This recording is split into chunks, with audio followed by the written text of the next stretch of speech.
Before we begin, let's ask something simple. What actually is philosophy?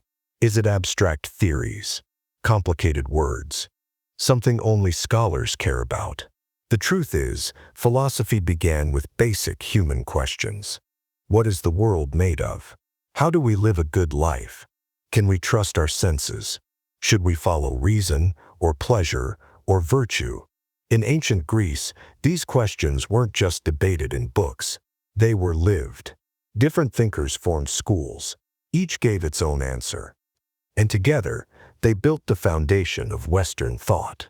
This is where that story starts. The Milesian School. In the beginning, there were gods. Gods for storms, gods for war, gods for childbirth, wine, earthquakes, and crops. When the river flooded, it was because the gods were angry. When the sun rose, it was because a chariot carried it. There was no why, just who. Divine wills explained everything. And then something changed. Around 600 years before the birth of Christ, in a small coastal city called Miletus, on the western edge of ancient Ionia, modern-day Turkey, a group of thinkers began to look at the world differently. They didn't reject the gods outright. That would have been unthinkable, but they began to suspect that the universe might follow patterns, that nature might be governed by principles, not personalities.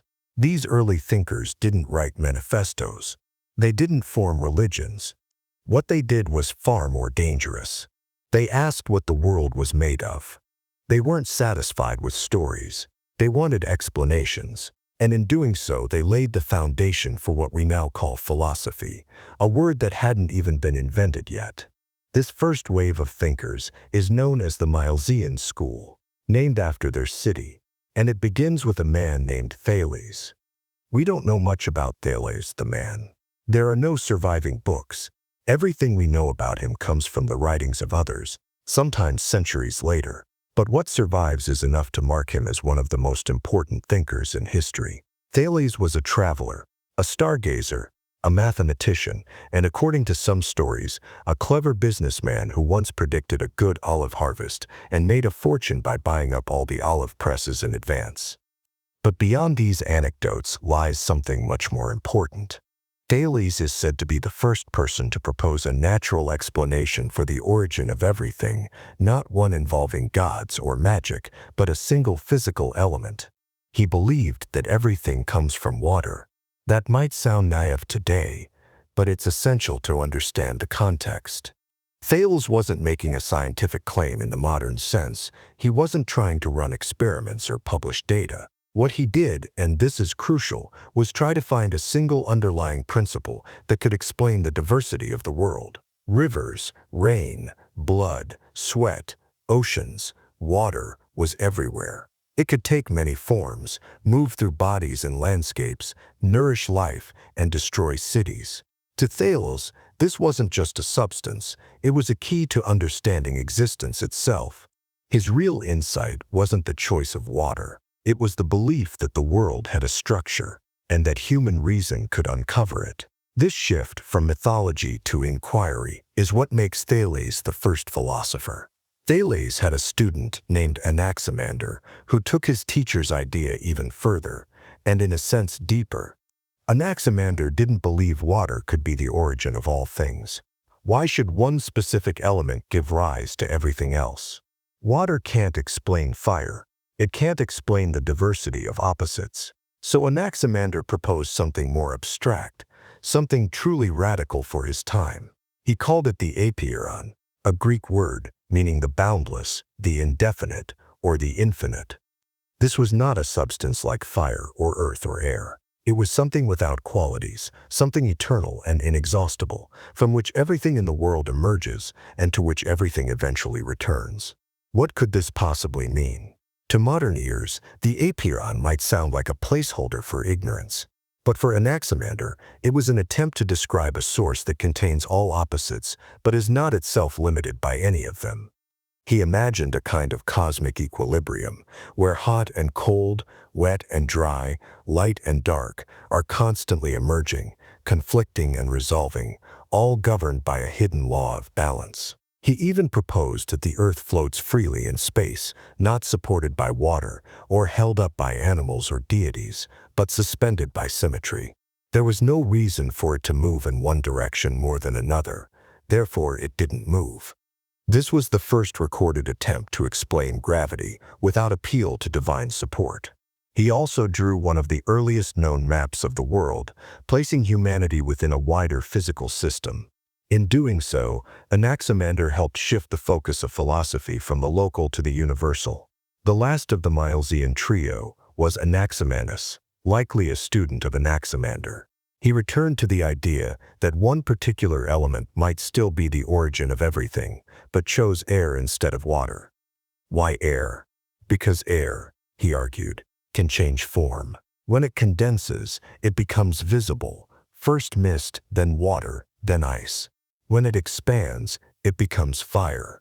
Air was invisible, omnipresent, and capable of transformation. It surrounded and sustained life. Anaximander was doing more than guessing. He was observing. He saw that different forms of matter might be explained by different degrees of compression or rarefaction. In other words, the more tightly packed something is, the heavier or denser it becomes. This was a proto-scientific model of matter, the idea that things might differ not by kind but by degree. At first glance, the theories of the Milesians may seem simplistic or wrong by today's standards. But to stop there is to miss their true significance. They weren't simply offering guesses about the universe, they were changing the way human beings thought. Before the Milesians, the world was something to endure, something explained through divine stories and ancient customs. After them, it became something to investigate, something that could be understood. They believed the universe was not a series of miracles, but a series of patterns, and in doing so, they laid the groundwork not just for philosophy, but for science, mathematics, and critical thinking. They were not trying to be right. They were trying to understand. And that single impulse to explain the world without invoking mystery may be the most revolutionary idea ever conceived. Pythagoreanism. Most people think of Pythagoras as a man who came up with a triangle formula. A squared plus b squared equals c squared. But that tiny corner of a school book hides something much stranger and far more disturbing. Because Pythagoras wasn't just a mathematician, he was a prophet, and his followers didn't see numbers as tools. They saw them as gods. What began as geometry would become a cult, one that practiced silence, swore loyalty, feared beings, and believed the soul was immortal, destined to migrate from body to body. This was the Pythagorean school, and for a time it changed everything. The man who worshipped math. Pythagoras was born around 570 BCE on the island of Samos, just off the coast of modern-day Turkey. He traveled extensively to Egypt, Babylonia, and possibly even India, gathering sacred knowledge and techniques from priesthoods and mystery schools. By the time he settled in the city of Croton, in southern Italy, he had transformed into more than a scholar.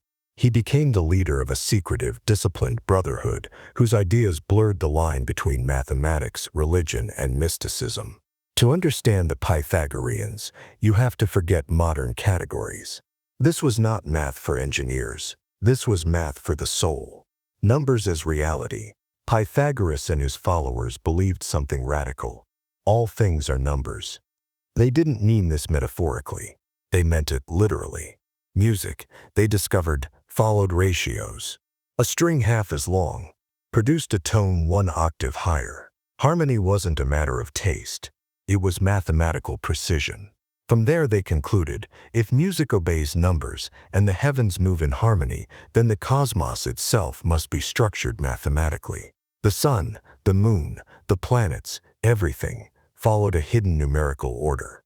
This wasn't numerology. It was an early form of mathematical idealism. What is most real is not matter, but number. Numbers are not descriptions of reality. They are reality. For Pythagoreans, one was not just a count. It was the source. Two symbolized duality, male and female, light and dark. Three represented harmony.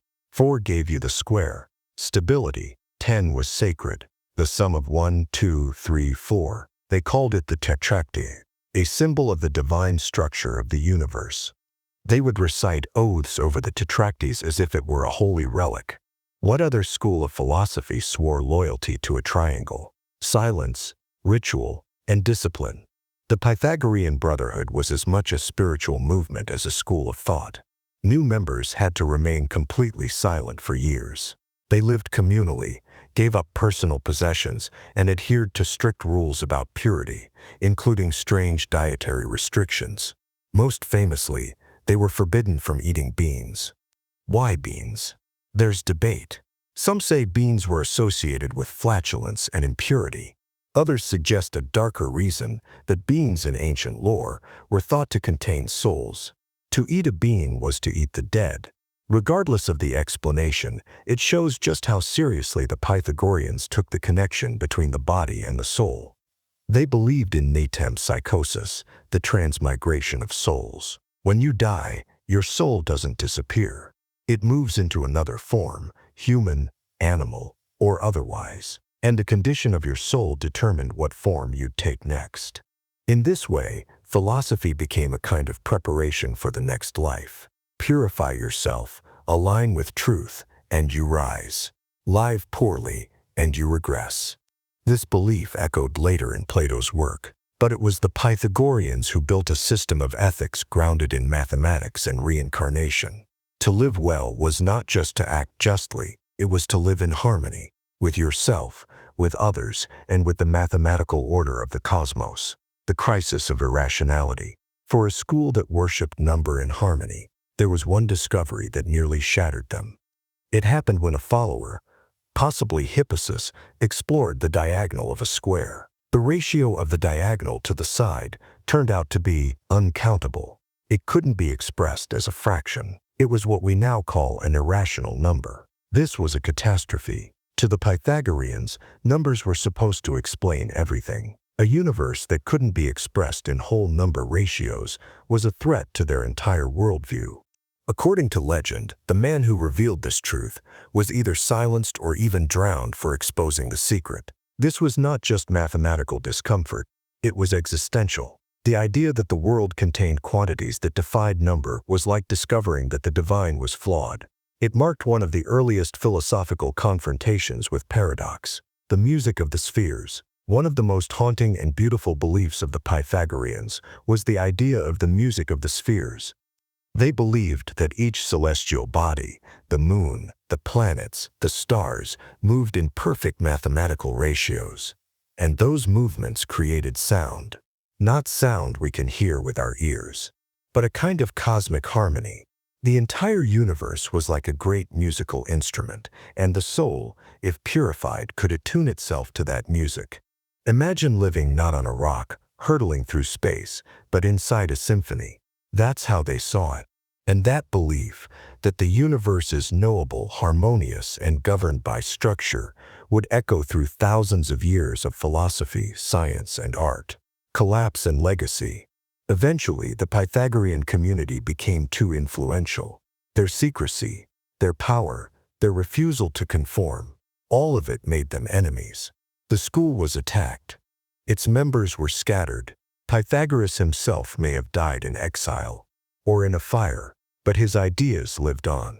Plato adopted many Pythagorean beliefs, including the soul's immortality and the role of mathematics in understanding reality. Later, Kepler, Newton, and even Einstein would treat the universe as something mathematically intelligible. But it all began with a strange group of ascetics in southern Italy who fasted, meditated, practiced geometry by candlelight, and believed that the essence of reality was hidden in numbers. What the Pythagoreans teach us, we tend to think of math as cold, clinical, but to the Pythagoreans, it was something sacred. Not a tool for accountants, a pathway to the divine. They remind us that truth isn't always found in words. Sometimes it's in structure, in harmony, in the silent logic beneath the chaos, and maybe, just maybe, the soul does have a frequency. You just have to be quiet long enough to hear it. The Heraclitean School. He lived alone, wandering the hills near Ephesus, scorning the crowds in the marketplace, and refusing to teach in any formal way. People called him the obscure. And it wasn't just because of how he wrote, it was because of how he thought, as if he saw something most others couldn't or wouldn't. Heraclitus didn't believe the world was solid or ordered or fixed in place. He believed the very opposite, that the universe, at its core, was change, not just touched by change, but made of it.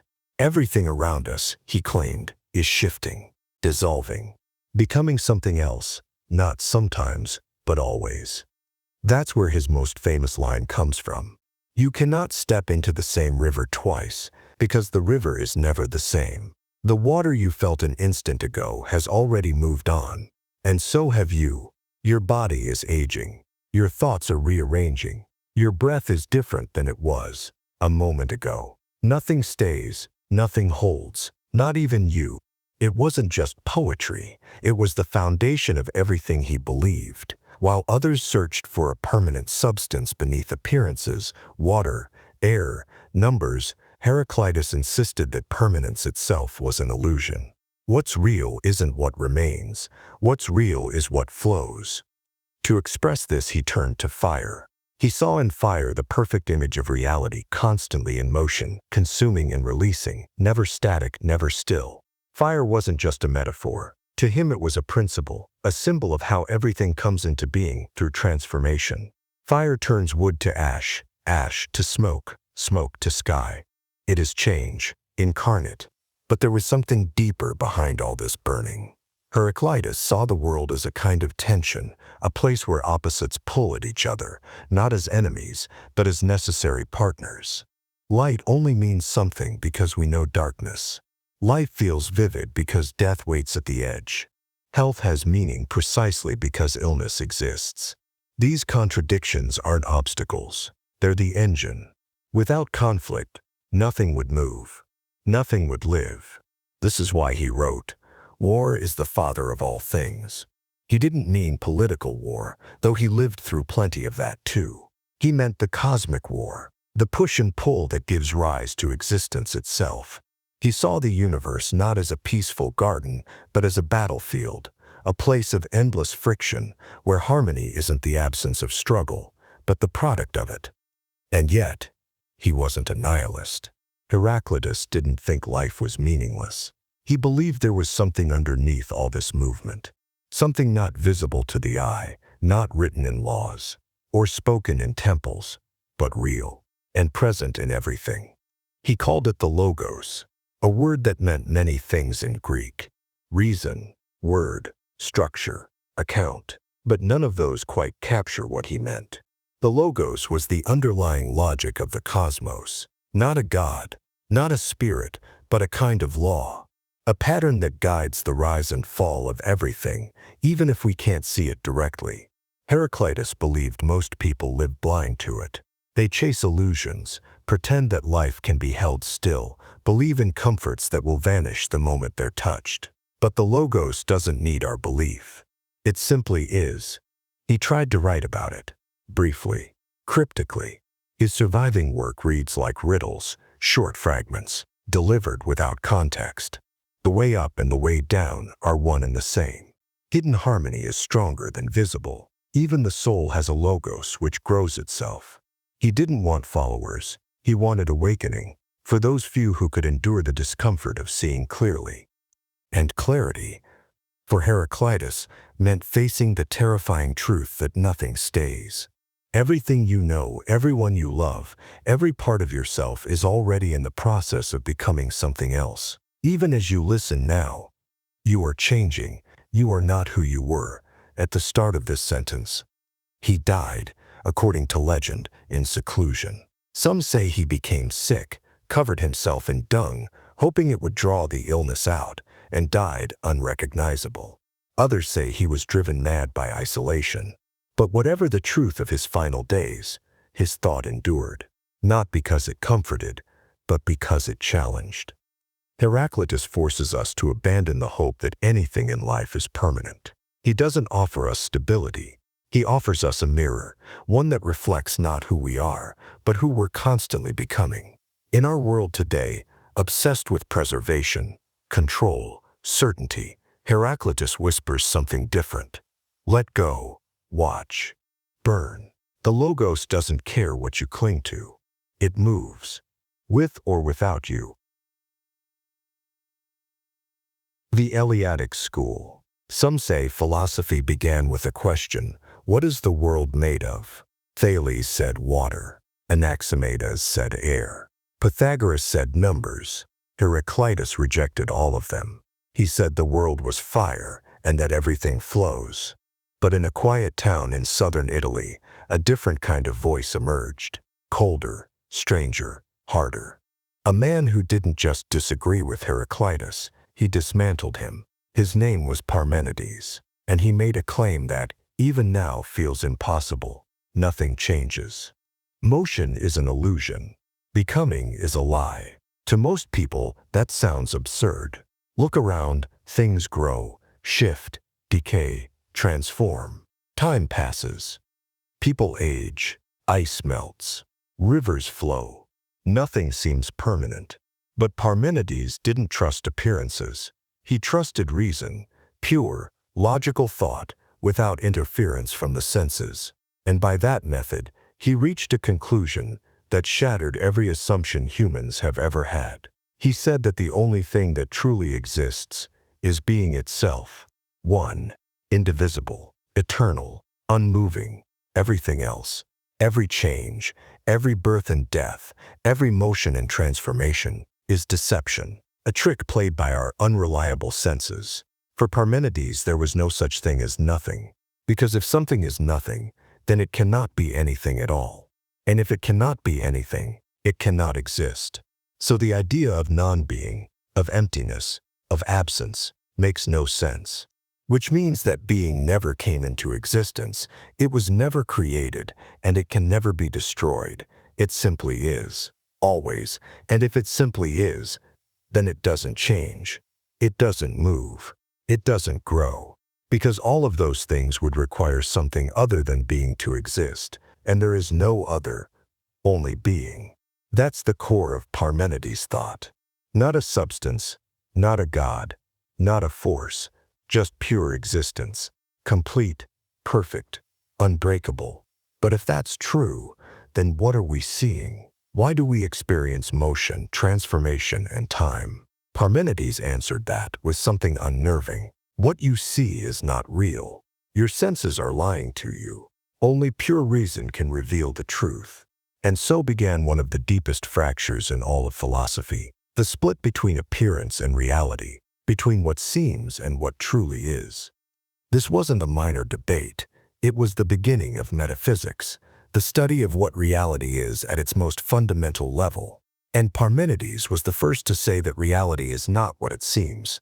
His writing survives only in fragments, written as a poem. In it, he describes a journey. A young man being carried by a chariot to meet a goddess who tells him the two paths he can walk. One is the path of truth, that being is and cannot not be. The other is the path of opinion, what humans believe, based on their unreliable senses. And she warns him, most people will live their whole lives on that second path, mistaking illusion for truth. Parmenides knew how radical this was. But he didn't care. He wasn't trying to be liked. He was trying to strip reality down to its bones. And what he found there wasn't a river, or fire, or air. It was something still, silent, and undivided. But not everyone accepted it. There was a man named Zeno, a student of Parmenides, who took it upon himself to defend this vision. He didn't do it by repeating the same ideas. He did it by attacking motion itself. He created a series of paradoxes, puzzles that trap the mind, to prove that movement is impossible. The most famous one goes like this. Imagine a man trying to walk across a room. Before he can reach the other side, he has to get halfway there. Before that, he has to get a quarter of the way. Before that, an eighth, and so on. He has to complete an infinite number of steps to cross the room. And if there are infinite steps, how can he ever finish? According to Zeno, he can't, because motion, when broken down into parts, becomes logically impossible.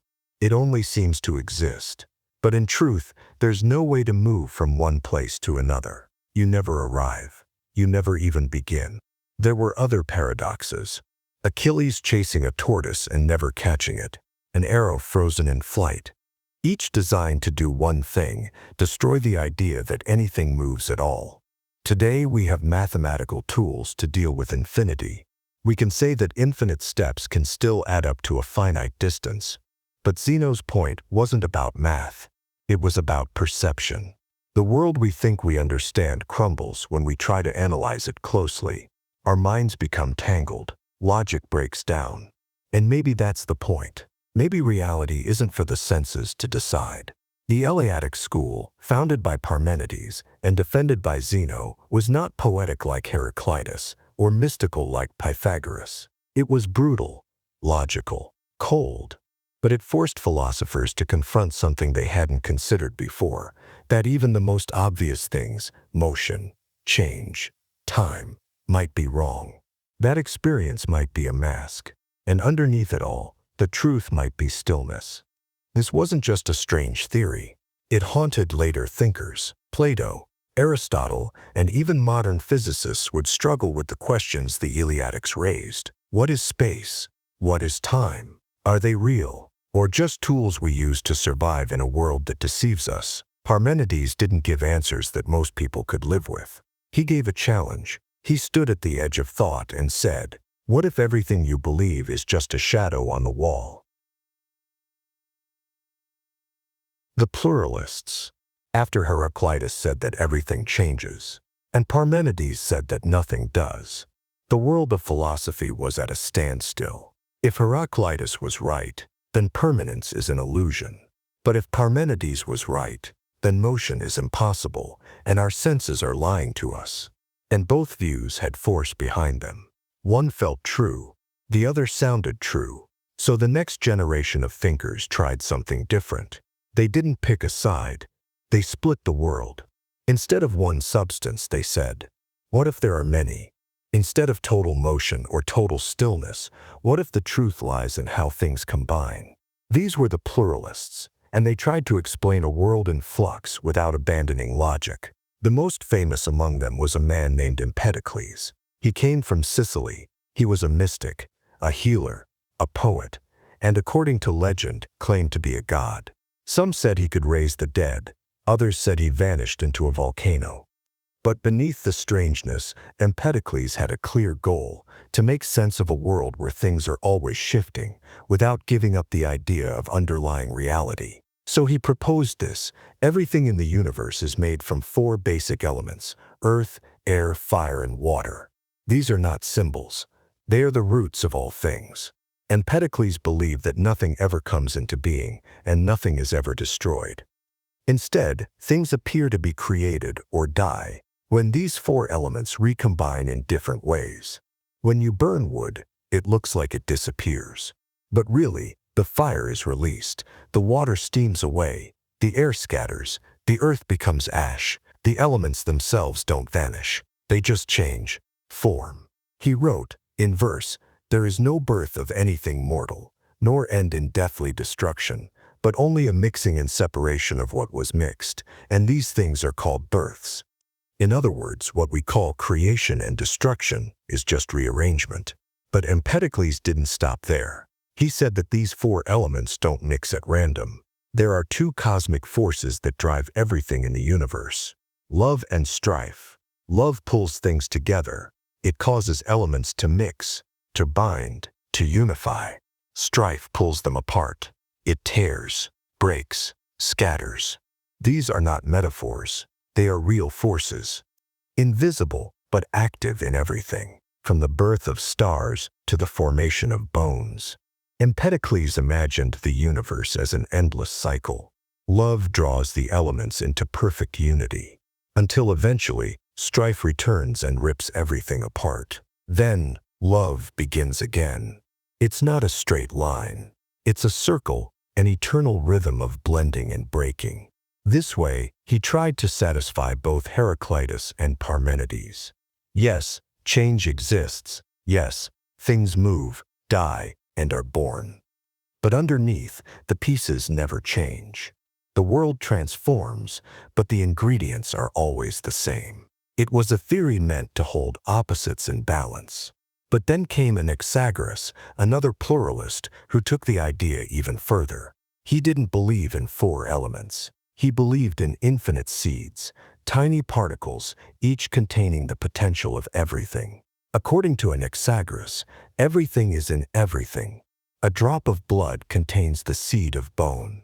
A piece of wood contains the seed of flesh. There are no pure substances, only mixtures. So how do things take shape? He said that a cosmic mind, nous, in Greek, began to spin the universe. This mind wasn't a god. It didn't have emotions or a body. It was pure intelligence setting things in motion. As the mind stirred the cosmic mixture, things began to separate and take form. Hair from bone, water from flesh, sky from earth. This was the first time a philosopher introduced the idea of mind as a cosmic force, a principle of order, not chaos. To modern ears, it sounds almost like the Big Bang mixed with quantum potential. But Anaxagoras was doing something different. He wasn't just describing matter, he was trying to explain how intelligence could emerge from a swirling mess. The Greek writer Diogenes Laertius later recorded that Anaxagoras was the first to suggest that the sun is not a god, but a hot stone, and that the moon reflects its light. For this he was accused of impiety. The idea that the sun wasn't divine was enough to almost get him exiled, but he insisted the cosmos isn't ruled by myth.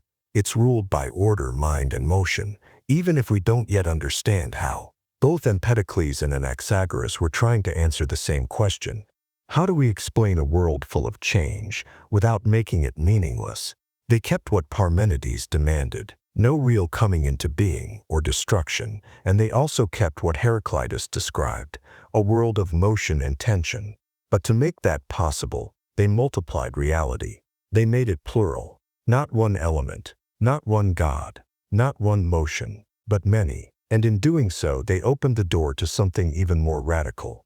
The idea that the world might be made of invisible parts, too small to see, always moving and eternal. The next school would take that step. They would say what looks like change is the result of countless atoms shifting beneath the surface in a void that no one can touch or see. And with that, philosophy begins to turn into physics. The Atomists. There's something unsettling about seeing a mountain dissolve into dust or watching a body decay into nothing. We see permanence vanish before our eyes, and yet we know that something must remain, that the mountain was made of something, that the body doesn't vanish into pure illusion. That idea, that beneath all change, there are unchanging parts, had already started with the pluralists. But there were still problems. Empedocles' four elements were too vague. Anaxagoras' seeds were infinite and undefined, and no one had yet answered one of the most forbidden questions in philosophy. What if nothing exists? Not in the poetic sense, but in the literal sense. What if there is a void? That's what Leucippus and Democritus dared to ask. They weren't mystics, they weren't poets, they were analysts, driven by a desire to explain the universe in rational physical terms, and what they came up with was a model of the world that over 2,000 years later turned out to be surprisingly close to modern atomic theory. They called the basic building blocks of reality atoms, from the Greek atomos, meaning uncuttable. These atoms were the smallest units of being, invisible, indivisible, and eternal. They weren't smooth, round marbles. They came in different shapes and sizes. Some hooked together, some bounced off each other, some clung, others repelled. All the things we see, stones, fire, flesh, wind, are made from these tiny particles moving through a background of emptiness. That was the truly radical part. They said, there is void, there is nothingness, and without it, atoms couldn't move. This went directly against Parmenides. Remember, for Parmenides, nothing couldn't exist. He said, being was all there is. But the atomists argued that if there were no void, atoms would have nowhere to go. There would be no motion, no separation, no change. So they redefined existence. There is what is. the atoms, and there is what is not, the void, and both are real. That was a breakthrough. For the first time, philosophers weren't just debating what substance things were made of. They were proposing a mechanical model of the universe, one that could, in theory, explain everything. How do you explain love? Atoms move. They form a certain shape in the heart, in the mind. What is thought? Fast-moving atoms in the brain, rearranging into images. What is death? The atoms scatter. The body decomposes. But the atoms themselves are untouched. They simply return to the void, to be reused in something else. Democritus wrote, "Nothing exists except atoms and the void, and everything else is opinion." In one sentence, he erased gods, magic, forms, and spirits. What remains is motion, collision, rearrangement, an entire universe unfolding from invisible mechanics. To most Athenians, this was cold, even terrifying. No purpose, no design, no moral plan, just swirling particles, obeying no higher logic than shape, speed, and space. But Democritus didn't think this was bleak. In fact, he was known as the laughing philosopher, someone who believed that by understanding how the universe works, we could learn to live wisely, calmly, and with joy. He wrote extensively on ethics, the soul, emotions. Even if we're made of atoms, he said, we still feel. And those feelings matter, not because they come from a divine source, but because they arise within us. His atomic theory wasn't an excuse for nihilism. It was a call to clarity. If you understand what you're made of and how nature works, you can stop being terrified of it. No gods punishing you, no afterlife to fear, just particles, moving as they always have and always will. Later, this idea would return in the work of Epicurus, and much later, Lucretius, who wrote an entire poetic epic called On the Nature of Things, to explain how atoms build worlds. Lucretius described the random swerve of atoms, the one unpredictable motion that allows for free will, a tiny break in the chain of cause and effect, where spontaneity can emerge. Without that swerve, everything would be predetermined. With it, choice becomes possible.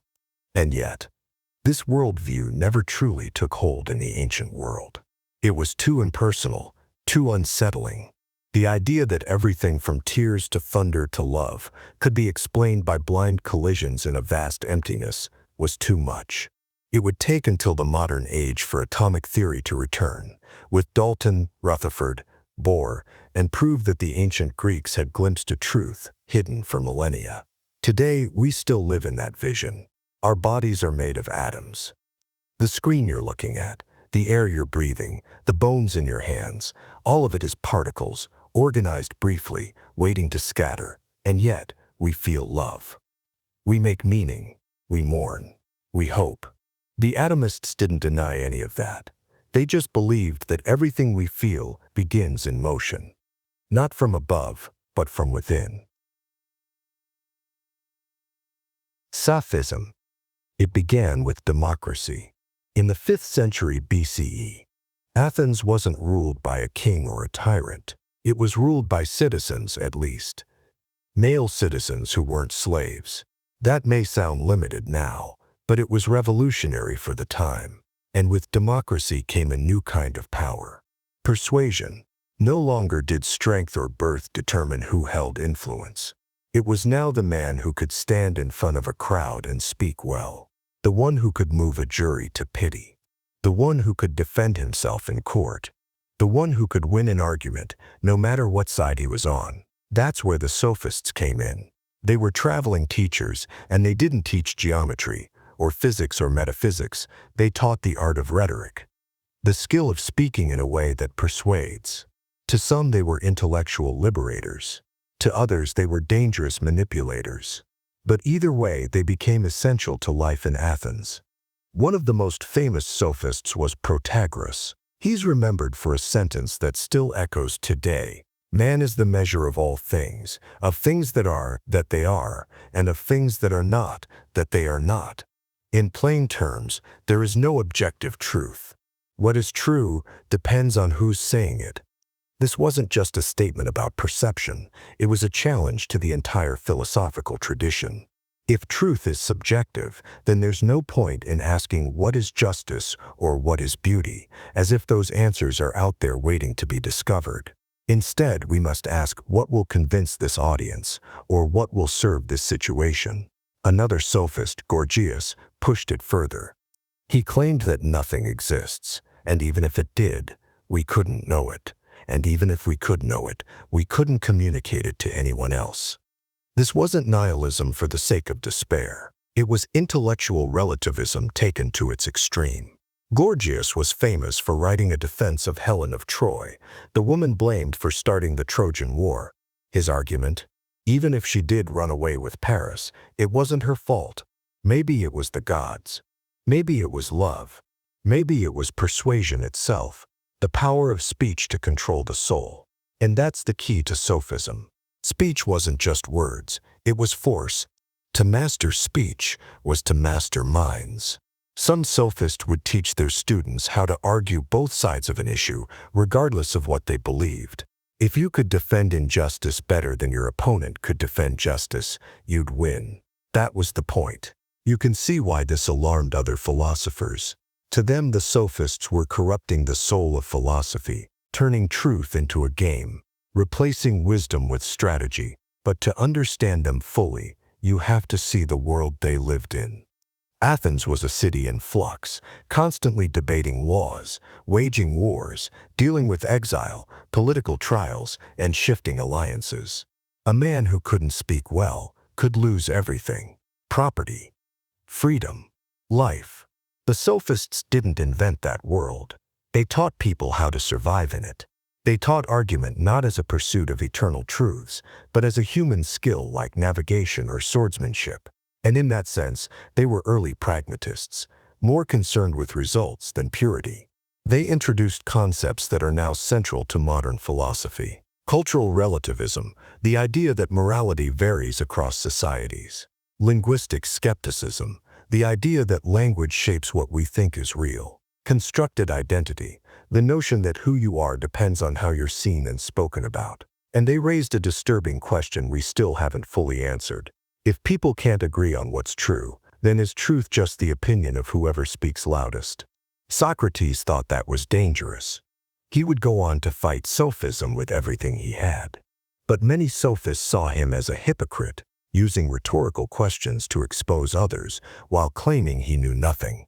And in a bitter twist of irony, Socrates was put on trial in a system that was shaped by sophist teaching, by orators, arguments, and crowds. The very tools he criticized were used to sentence him to death. That's the paradox of Sophism. It gave people the power to speak for themselves, and it gave them the power to silence others. In modern times, we see Sophism everywhere. In politics, where spin matters more than substance. In advertising, where emotions override logic. In social media, where being persuasive is rewarded far more than being accurate. Sophism never died. It just changed costumes, and its central lesson still lingers. If people no longer agree on what's real, then reality becomes a contest, a battlefield where words are weapons. That's why the sophists matter. They didn't just teach speech, they revealed the fragility of truth itself, and in doing so they set the stage for a man who would try to rebuild truth from scratch.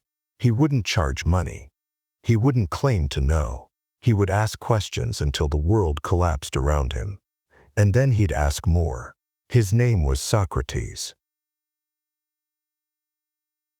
Socratic philosophy. He didn't write anything down. He left no books, no scrolls, no manifestos.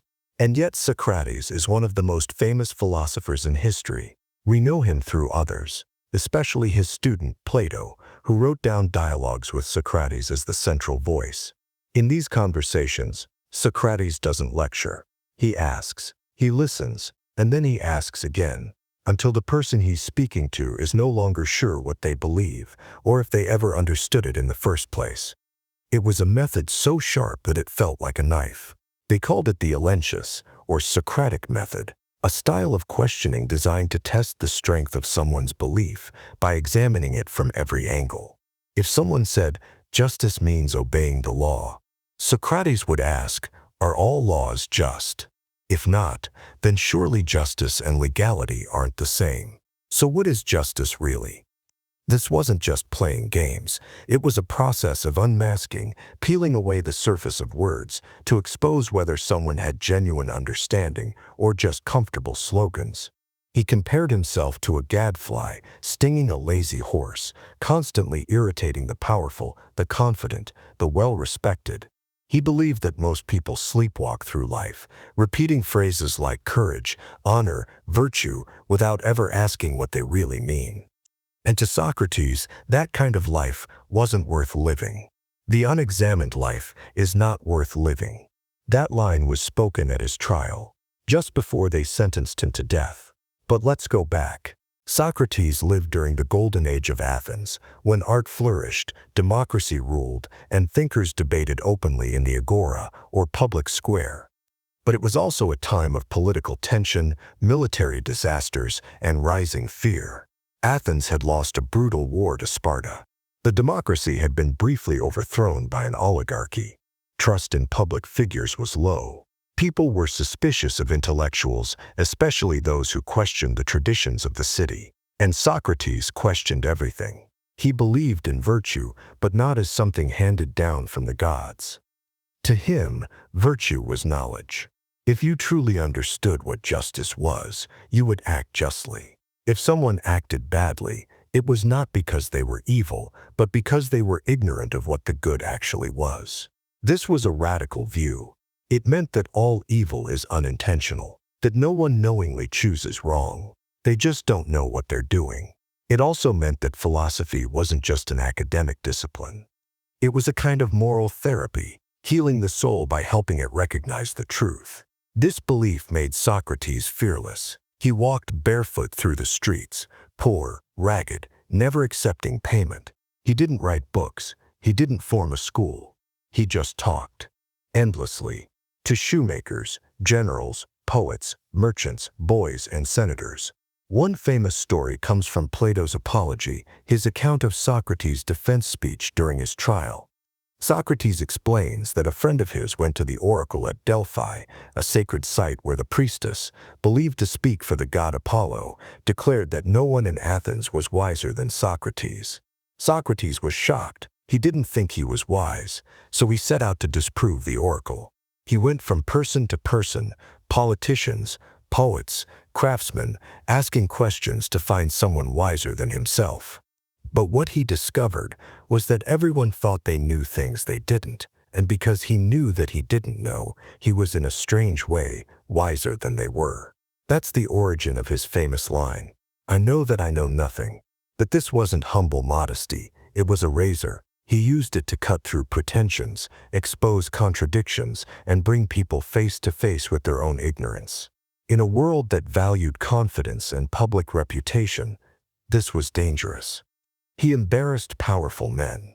He made youth question their fathers, and soon the city turned on him. In 399 BCE, Socrates was charged with impiety, not believing in the gods of the state, and with corrupting the youth of Athens. At his trial, he did not beg for forgiveness. He didn't try to flatter the jury. He stood in front of 500 Athenian citizens and told them, in essence, that killing him would hurt them more than it would hurt him. He said he was a gift to the city, a kind of spiritual doctor sent to awaken them, and if they silenced him, they'd be choosing comfort over truth. The jury voted guilty. Then they asked what punishment he should receive. According to tradition, the defendant could propose an alternative. Socrates, half mocking, suggested that he be rewarded with free meals for life, like an Olympic hero. Eventually, he accepted the state's sentence, death by drinking hemlock. Even in his final moments, he was calm. Surrounded by friends, he drank the poison, lay down, and spoke his last words to Crito, his closest companion. "Crito, we owe a rooster to Asclepius. Pay the debt and do not neglect it." Asclepius was the god of healing. Socrates was saying, death was a cure, not an end, but a release from ignorance, illusion, and the distractions of the body. That moment, a man willingly dying for philosophy, became the foundation of Western ethical thought. He taught us that virtue cannot be taught like facts. It has to be awakened, and once awakened, it demands your whole life. He taught that real knowledge isn't having the right answer. It's knowing how fragile answers really are.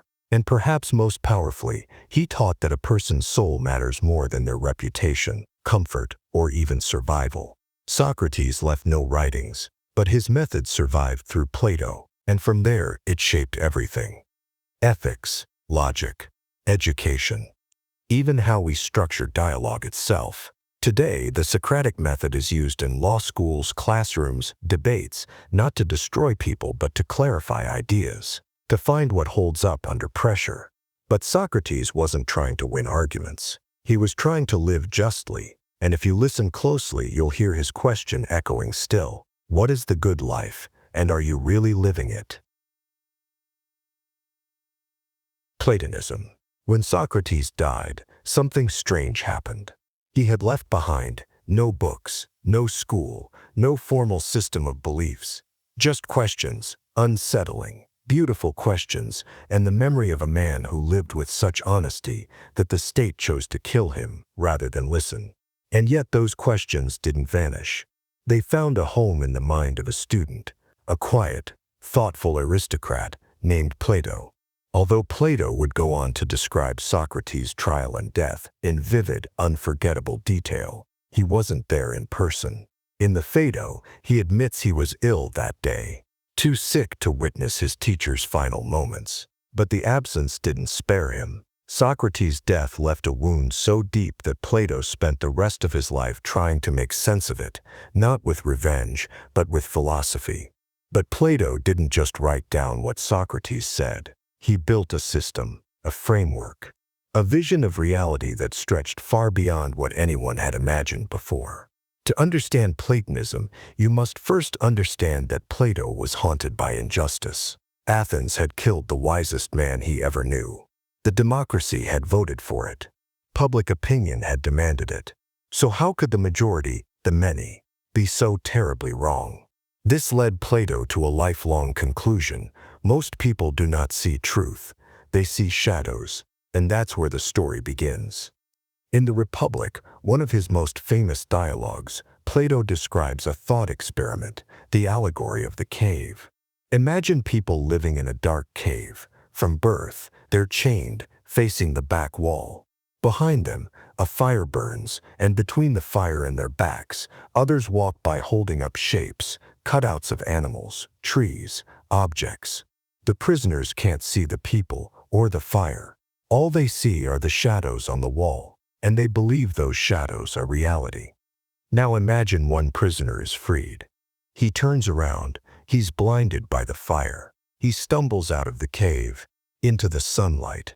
For the first time, he sees real things, not shadows. He sees the sun, the trees, the world as it actually is. And when he goes back into the cave to tell the others, they laugh. They mock him. Some even want to kill him.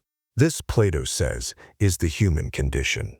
Most people live surrounded by appearances, opinions, customs, illusions. Very few ever turn around. Even fewer make it out. And those who return, the philosophers, are often punished for telling the truth. Plato wasn't just being poetic. He was laying the foundation for one of the most powerful ideas in all of philosophy, the theory of forms. According to Plato, everything we see, a tree, a chair, a face, is just a copy of a deeper, invisible reality. The tree grows and dies. The chair breaks. The face ages. But the form of tree, chair, and beauty itself, those do not change. These forms or ideas are perfect, eternal, unchanging. We can't see them with our eyes. We can only grasp them with the mind. Think about a circle. You've never seen a perfect circle. Not on paper, not on a screen, but you can imagine one. And when you do, you're not imagining a physical object. You're accessing something beyond the material world. That's what Plato meant. We live in the world of shadows, but reality, the true reality, is somewhere else. Not in the heavens, not in the earth, but in a kind of mental realm, accessible through reason. This is what makes Plato a philosopher of transcendence. He believed we are born with knowledge buried inside us, memories of the forms, glimpses from before we were born. In his dialogue, Meno, Socrates questions a young slave boy, guiding him step by step to reconstruct a geometric truth he'd never been taught. How could the boy know it? Because Plato says, the soul remembers. Learning isn't absorbing new facts. It's recollection, drawing up from within the truths we already somehow carry. That's also why, for Plato, the soul is immortal. It exists before the body. It will exist after. The goal of life is not pleasure, not reputation, not even survival. It is to turn the soul away from the shadows and toward the light. But Plato wasn't content to keep this vision in the abstract. He asked, if this is true, if most people live in illusion, then how should we organize a city?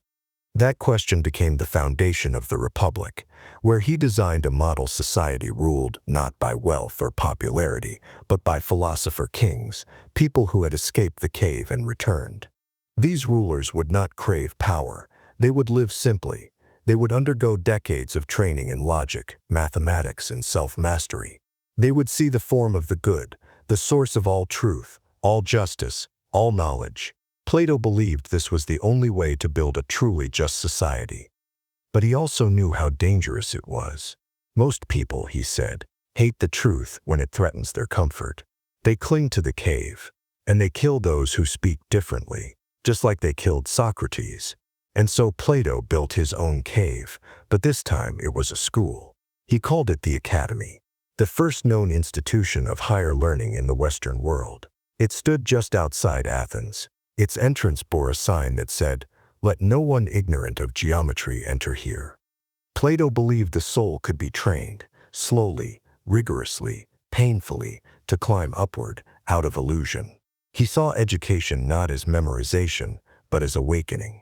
A long ascent from darkness to light, and though he knew few would ever make the climb, he believed it was worth attempting, because the alternative was mass illusion, guided by rhetoric, emotion, and appetite. Plato's vision shaped philosophy, theology, politics, and science for over 2,000 years. Even now, when we speak of ideals, of perfect justice, perfect love, perfect truth, we are speaking in the shadow of Plato.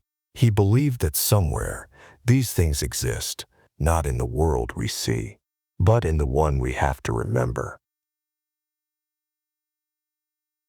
Aristotelianism. Plato had taught that the visible world is only a shadow, that true knowledge lies elsewhere, in a realm of eternal forms, but his student wasn't convinced. Aristotle believed in reality. Not in another world, not in perfect blueprints floating beyond the sky, but in this world of trees, rivers, animals, speech, motion, decay. He thought philosophy had made a mistake. It had become too abstract, too obsessed with what cannot be seen. So he turned his gaze downward, toward the ground beneath our feet, and began to build a new way of thinking. And what he built was massive.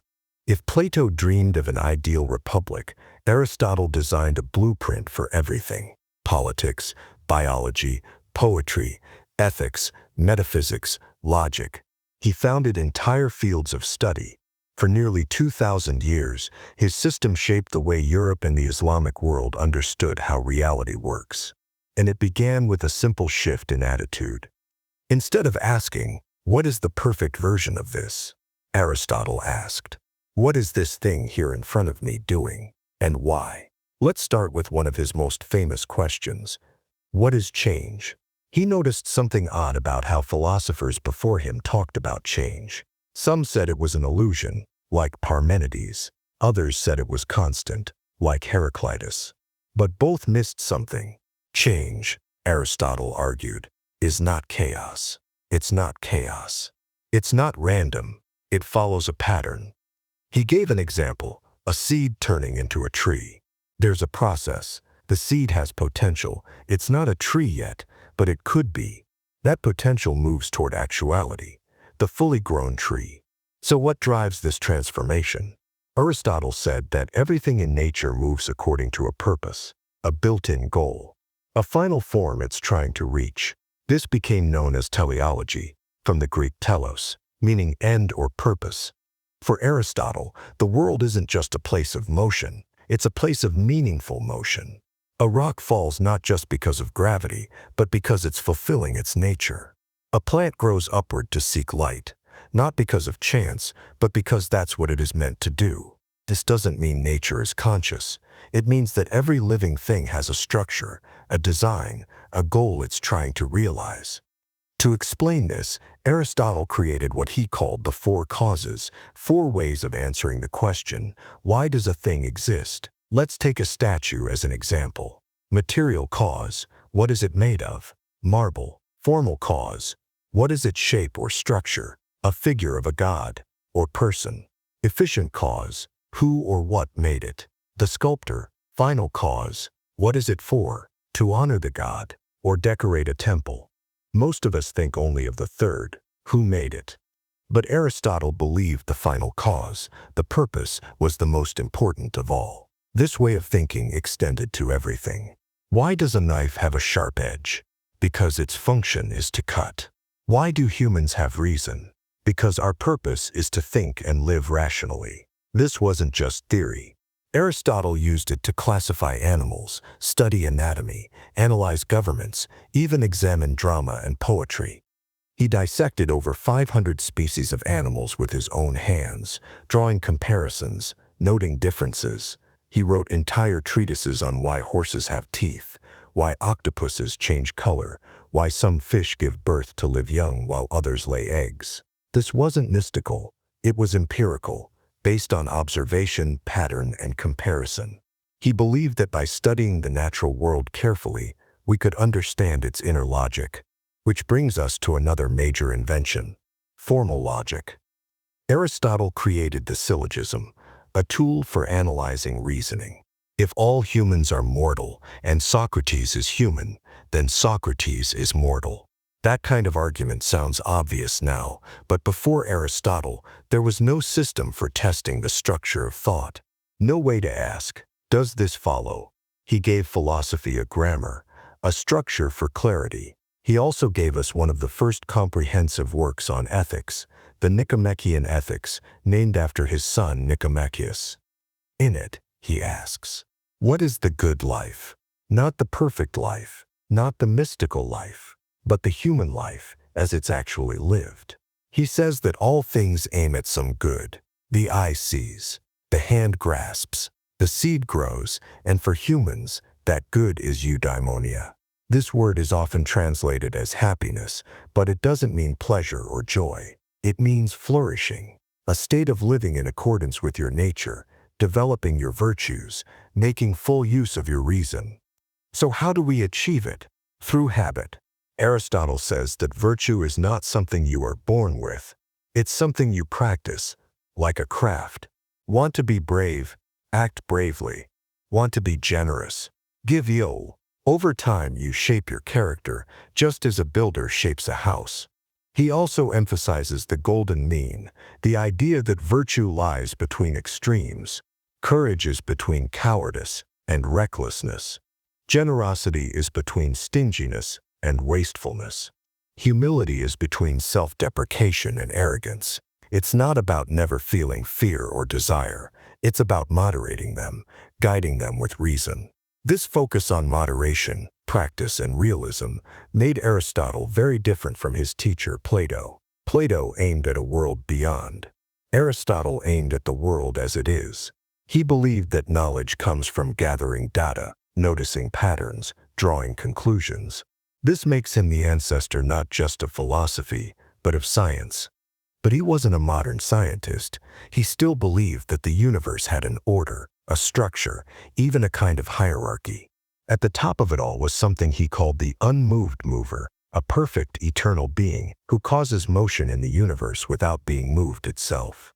This wasn't a personal God. It didn't interfere in human life. It was pure actuality, the final cause of all things. Later Christian and Islamic philosophers would adapt this into arguments for God's existence. But for Aristotle, it was a way of explaining why things move at all, why the universe is not frozen. Aristotle's ideas would dominate European and Middle Eastern thought for over a millennium. His works were copied, studied, canonized. He became the philosopher, not just a thinker, but the authority. It wouldn't be until the rise of modern science that his physics was challenged. But his logic, ethics, biology, and methodology still echo in how we structure knowledge. Aristotle taught us that truth is in the world, not outside it. That wisdom is not just lofty ideals, it's the patient study of nature, character, and form. He gave us a vision of life as a journey toward full potential and the tools to understand everything along the way. The Peripatetic School. In the middle of Athens, not far from Plato's academy, there was a long shaded walkway lined with columns. Locals called it the Lyceum. By day, it looked ordinary. Stone floor, olive trees, maybe a few scrolls lying around. But if you had passed by in the late afternoon, you might have seen a strange sight. A man pacing slowly, talking to himself, followed by a circle of students scribbling notes as they tried to keep up. That man was Aristotle. He didn't teach sitting down. He walked. He questioned. He pointed to the sky, to trees, to birds, to people arguing in the marketplace. To Aristotle, the world itself was the textbook. And the group that gathered around him, the ones who studied, taught, and preserved his work, would become known as the Peripatetic School. The name comes from the Greek word peripaten, meaning to walk around. It wasn't just a nickname, it was a method. To the Peripatetics, philosophy didn't mean escaping from the world. It meant walking through it carefully enough to understand it. After Aristotle died in 322 BCE, the Lyceum didn't close its doors. His students carried on the school. The first leader was Theophrastus, a quiet but brilliant man, who Aristotle had once called the sharpest mind he'd ever taught. Theophrastus had a particular obsession: plants. Most philosophers wrote about the soul or the gods. Theophrastus wrote on the causes of plants and on the history of plants. He didn't just name flowers. He studied how they grew, how they reproduced, where they thrived. He created something that looked very close to the world's first botany manual. To us, that might not sound very philosophical, but to the Peripatetics, it was essential. They believed understanding the natural world was the foundation for understanding everything else, including ourselves. One story says that Theophrastus cataloged over 500 species of plants. He described how fig trees grew differently in rocky soil than in wet valleys. He noted how certain herbs could numb pain. This wasn't idle curiosity. It was an extension of Aristotle's vision, the idea that nature had a structure and that if you paid attention, you could learn to live better within it.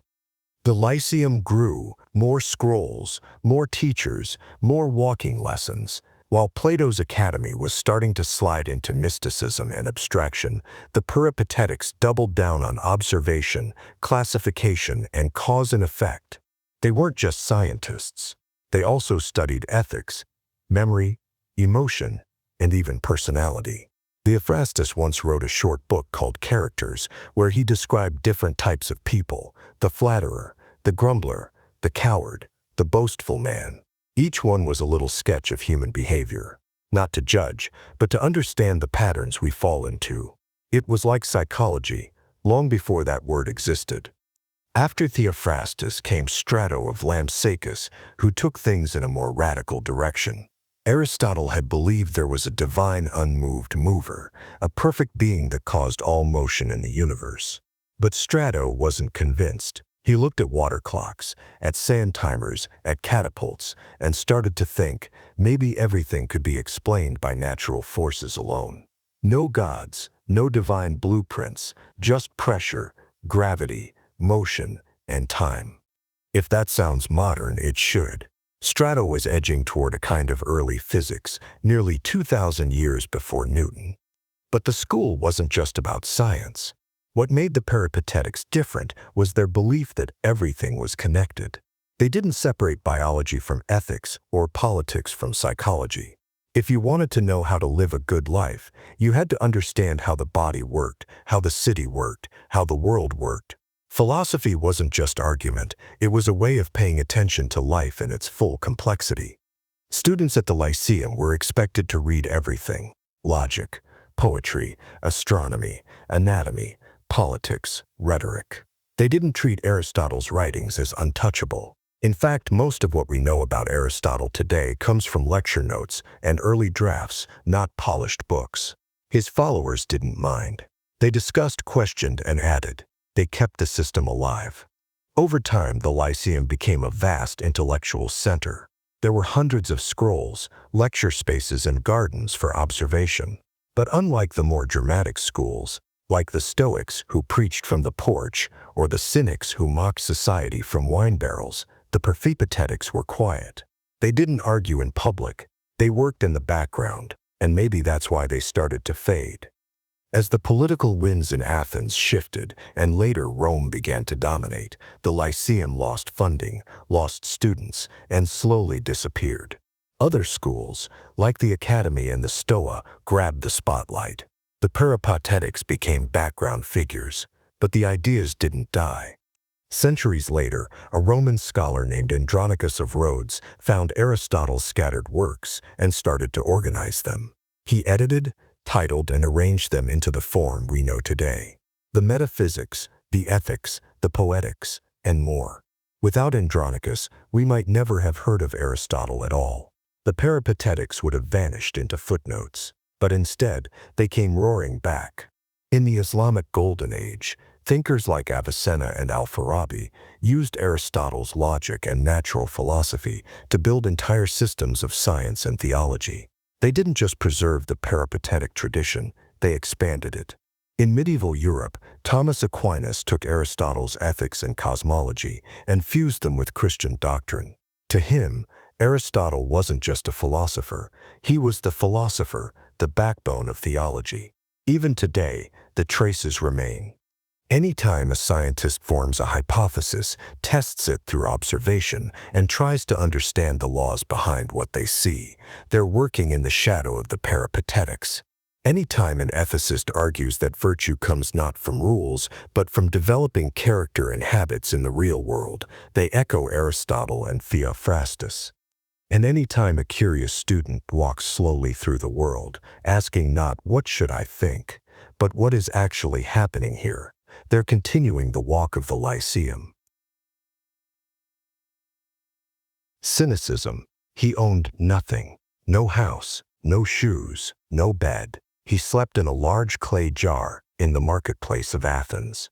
He lived with stray dogs. He urinated in public. He mocked rich men to their faces. He once walked through the city during daylight, holding a lantern saying, "I'm looking for an honest man." His name was Diogenes of Sinope, and he wasn't insane. He was a philosopher. The school he inspired came to be known as Cynicism, from the Greek kainikos, meaning dog-like. To the world, he was a joke. To his followers, he was a saint. To philosophy, he was a devastating critique. Not through theory, but through how he lived. Because Diogenes believed something radical, that nearly everything people care about is a lie. Wealth, reputation, luxury, politics, social status, even moral pretensions, all of it, he believed, was corruption of human nature, of freedom, of truth. If Plato built a world of forms, and Aristotle built a world of purposes, Diogenes tore the world down and asked what was left when you stripped it all away. He began life in a respectable city, Sinope, on the coast of modern-day Turkey. His father was a banker, but after a political scandal, some say involving defacing currency, Diogenes fled to Athens. There, he chose to live not as an exile, but as an outcast. He studied under Antisthenes, a student of Socrates, who taught that virtue is the only true good.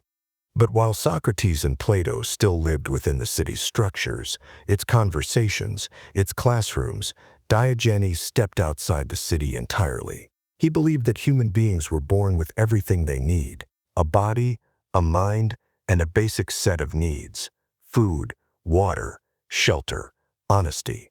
Everything else, unnecessary. corrupting, addictive. To live well, he believed, was to live according to nature, not society. That meant owning nothing you didn't need, wearing whatever would keep you warm, eating whatever you could find, speaking whatever you truly thought.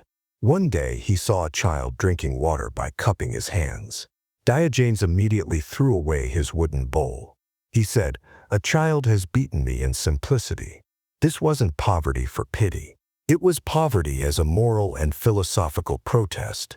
He wanted to show people how little they actually needed to live, how much of their suffering came from chasing status, approval, and excess. In one story, Alexander the Great came to visit him.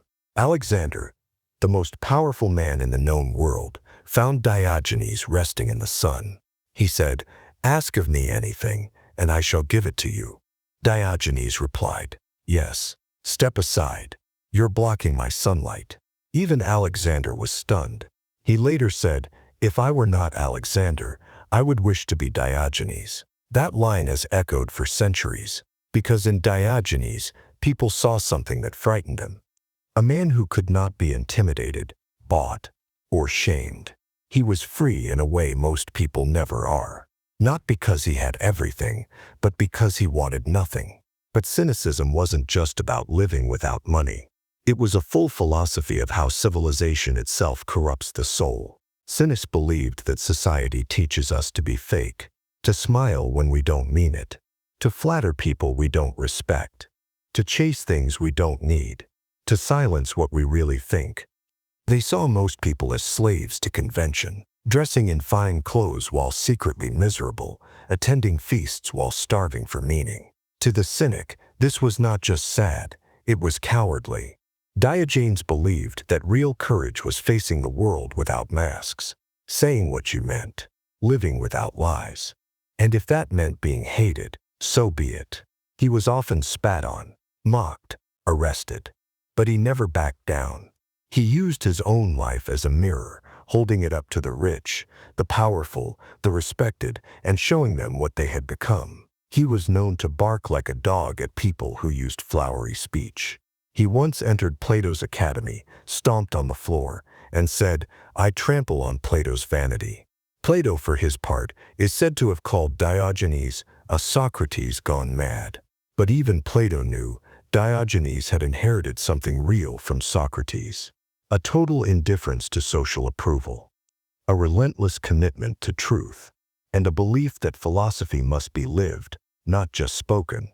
Later cynics continued this tradition. Crates of Thebes, another prominent cynic, gave away his fortune and lived on the streets. He married Hipparchia, a woman from a wealthy family who abandoned everything to live as a philosopher.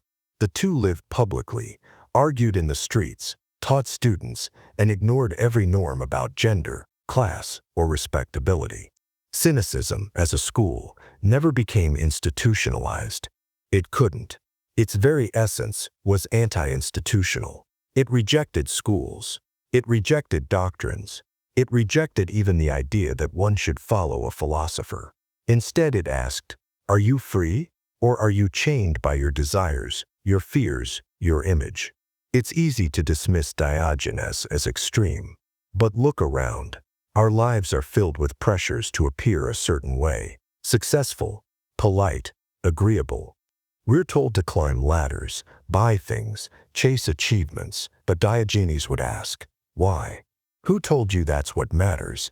Do you own your life, or are you living someone else's? Cynicism won't give you a system. It won't give you comfort. What it offers is a challenge. If everything unnecessary were stripped away, what would remain of you? Cyrenaicism. If Cynicism was a rejection of society, then Cyrenaicism was a rejection of restraint. Where Diogenes saw hunger as a virtue and begged for scraps in the streets, the Cyrenaicics asked a different question: what if the purpose of life is to feel good? This wasn't a crude invitation to overindulgence. It was a serious philosophical claim that pleasure is the only thing we can truly know to be good. And this idea came from Aristippus of Cyrene, a student of Socrates. Yes, Socrates. The same man who walked barefoot, avoided luxury, and preached about virtue through questioning. But Aristippus listened carefully. He took Socrates' advice to seek the good life, but he came to a different conclusion about what that meant. He was born in Cyrene, a wealthy Greek colony in North Africa, and eventually made his way to Athens, where he studied under Socrates. But unlike most of Socrates' students, Aristippus didn't fear pleasure. He embraced it. He wore fine clothes. He dined with the rich. He conversed with courtesans and kings. And when Socrates questioned his love of luxury, Aristippus calmly replied, "I possess the things without being possessed by them." This is the essence of Cyrenaic thought. Pleasure is good, but the wise person controls it. You ride the wave of sensation without being drowned by it. But why focus on pleasure at all? The Cyrenaics believe that all we really have access to are our own sensations, our experiences of pain and pleasure. We can't be certain about the future. We can't be certain about the past. We can't even be fully sure of the external world. But we do know when something feels good and when something feels bad. So if pleasure is the only thing we can directly and reliably know to be good, then it must be the foundation of ethics. This isn't as selfish as it sounds. To the Cyrenaics, the pursuit of pleasure didn't mean blind indulgence. It meant refined skill, an ability to enjoy life with intelligence. They asked what kinds of pleasures are richest, most intense, most immediate. They preferred physical pleasures, food, touch, laughter, because these are more vivid and unmistakable than abstract joys. But they also warned against getting trapped by habits or addictions. If something begins to control you, it's no longer a source of freedom. It becomes a new kind of slavery. So pleasure must be measured moment by moment, chosen with awareness. And that's what separates them from modern misunderstandings of hedonism. Hedonism, the idea that pleasure is the highest good, is often caricatured as excess. But for the Cyrenaics, wisdom meant knowing how to enjoy. Not just more, but better. A famous saying attributed to Aristippus goes like this: "I do not bow to fortune, I bend fortune to myself." He didn't mean that literally. He meant that the wise person can find pleasure even in difficulty. You don't need wealth to be happy, just the ability to feel joy in what you already have. There's another story where someone mocked Aristippus for associating with a famous courtesan, saying it was unworthy of a philosopher. Aristippus replied, "It is not being with her that shames me, but being unable to be without her." Once again, the point wasn't recklessness, it was freedom, the ability to move through the world without being enslaved by your desires. This idea, that we should enjoy the present because only the present is real, would later echo through many other schools. It would be refined by the Epicureans, who made a more measured case for pleasure, and it would be rejected by the Stoics, who believed virtue was far more important than feeling good. But the Cyrenaics were the first to say it clearly. Life is short. The future is unknown. The only thing you truly own is this moment, so you should make it feel as good as you can, without losing control of yourself. Today, people often talk about living in the moment. But few realize that this idea has ancient philosophical roots. Aristippus and his followers were practicing present-mindedness 2,400 years ago. They didn't deny pain. They just refused to let fear of pain cancel the joy that was still available. And in a world full of anxiety about the future, about long-term plans, about legacy, career, status, their philosophy still asks an uncomfortable question. Are you missing the pleasure that's already here because you're chasing one that might never come? Cyrenaicism didn't last as a formal school. It was too loose, too immediate, too difficult to institutionalize. But its spirit lived on. In Epicurean gardens, in Stoic critiques, in modern conversations about mindfulness and joy. And in a way, it reminds us that philosophy isn't always a distant thing. Sometimes it's as close as a smile, a sip of wine, a good conversation. Sometimes pleasure is wisdom, if you know how to hold it. Epicureanism. In 36 BCE, on a piece of land just outside Athens, a man named Epicurus opened a school in his private garden. There were no marble columns, no entry tests, No political debates. Instead, a small group of men and women gathered to discuss a simple but unusual goal: how to achieve a life without fear. This school, later known as the Garden, would go on to become one of the most misunderstood philosophical movements in history. For centuries, the word Epicurean has been confused with indulgence, luxury, and appetite. In reality, Epicurus taught the opposite. He believed most people suffer not because they lack wealth or power, but because they misunderstand pleasure and because they carry irrational fears. His philosophy was designed to fix this, not through mysticism, not through moral sermons, but through clear thinking and measured living. Epicurus wasn't a charismatic orator like Socrates. He wasn't concerned with Plato's world of ideal forms or Aristotle's search for purpose in nature. He focused on how real people experience anxiety and how to remove its sources permanently. The result was a philosophy that influenced Roman thinkers, Enlightenment scientists, and modern psychology, and yet its core message remains difficult for many to accept. Epicurus was born in 341 BCE on the island of Samos during a turbulent period in Greek history. His early education exposed him to atomism, the idea that everything, including the soul, is made of tiny invisible particles. This physical worldview would become the basis of his ethics. When Epicurus founded his school in Athens, he wasn't targeting the elite. He invited women, freed slaves, and people of all social backgrounds. This was unusual. Other schools, like the Academy and the Lyceum, were formal institutions rooted in politics and tradition. The Garden was a refuge from both. The school's guiding principle was written in short, memorable phrases. One of them was, "Let no one be slow to seek wisdom when he is young, nor weary in the search of it when he has grown old." Another was, "We must free ourselves from the prison of public opinion and politics." This wasn't withdrawal for its own sake. Epicurus believed that peace was impossible as long as a person remained trapped in society's competitive values. Ambition, prestige, honor, these are unstable goals. They place your well-being in the hands of others. To be secure, you must understand what you truly need and what you've been conditioned to want. Epicurus classified all human desires into three categories. This system wasn't speculative. It was intended to help people recognize which desires were worth pursuing. Natural and necessary: food, shelter, safety, friendship. Natural, but unnecessary: luxury food, physical pleasures beyond basic need. Vain and empty: fame, wealth, political power.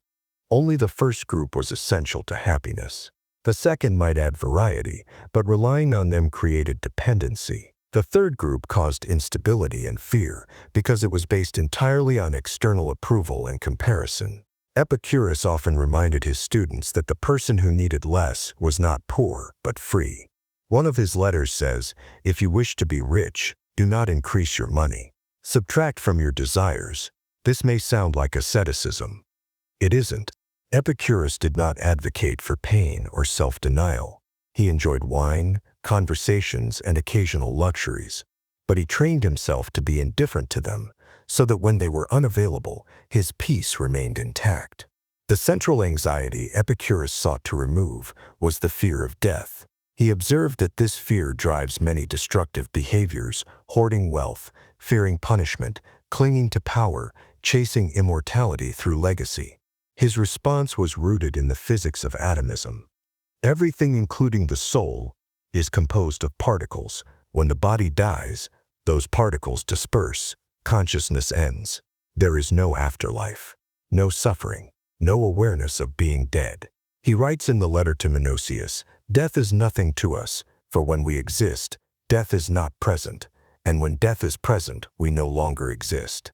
This view can feel cold, but its purpose was therapeutic. Epicurus believed that removing the illusion of punishment after death would free people to live more peacefully. He also addressed the fear of divine wrath. Greek religion was filled with stories of gods who punished, seduced, and intervened in human affairs. Epicurus rejected this model. He accepted that gods might exist, perhaps as distant perfect beings, but insisted they do not interfere with human life. To Epicurus, belief in divine punishment was a product of ignorance. It made people superstitious, reactive, and easily manipulated by religious authorities. His message was clear.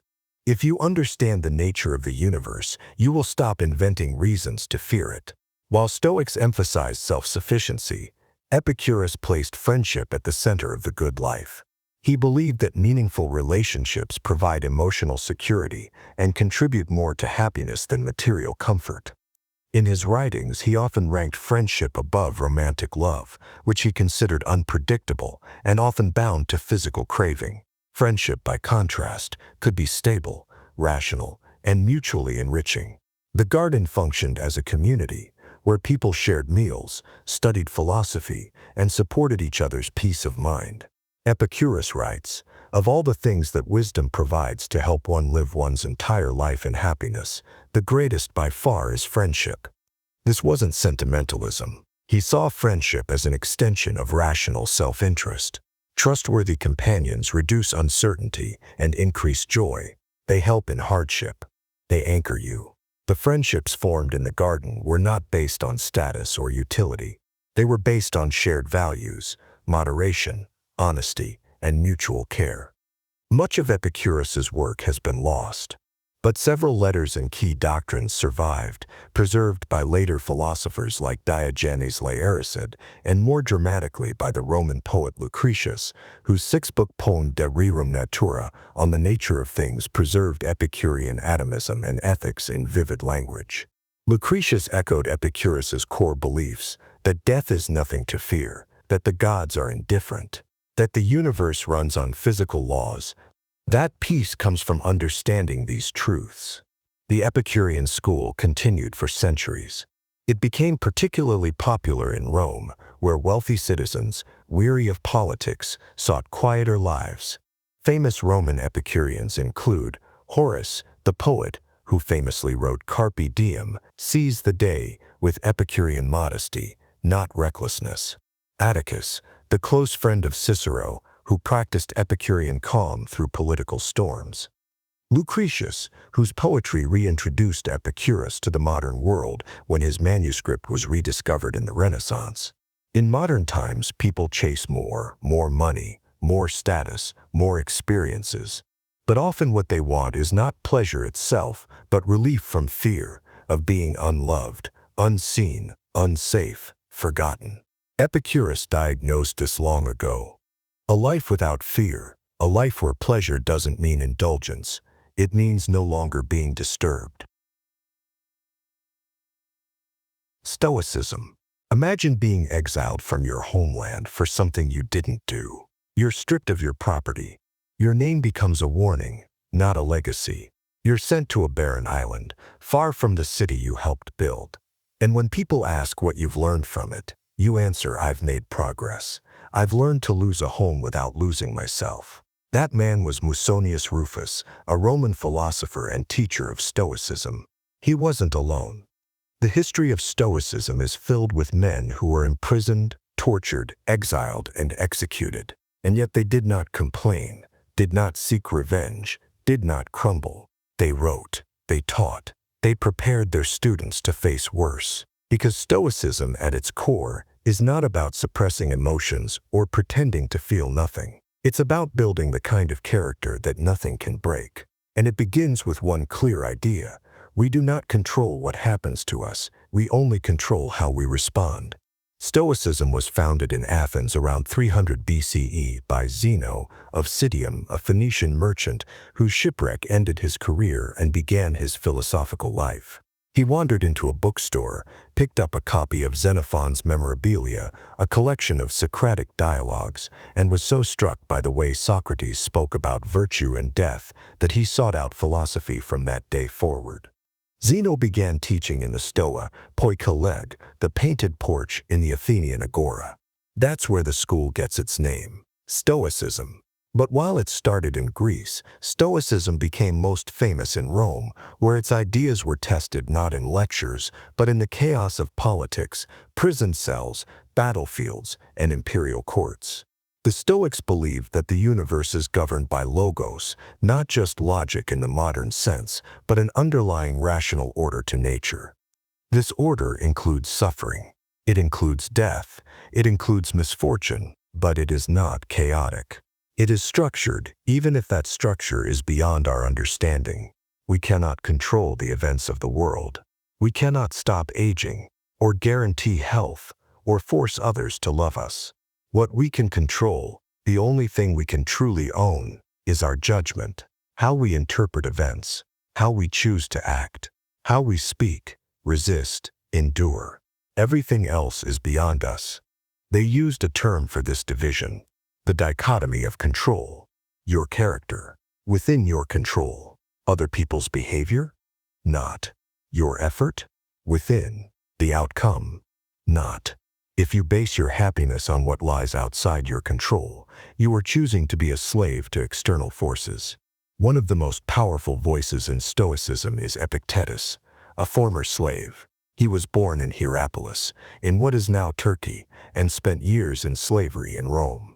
He had a harsh master, an imperial administrator, who allowed him to attend philosophy lectures while still in chains. Eventually freed, Epictetus opened a school. He taught in a bare room, with no ceremony, often using blunt language and sharp questions. He taught his students to prepare for disaster, not by avoiding it, but by rehearsing it mentally.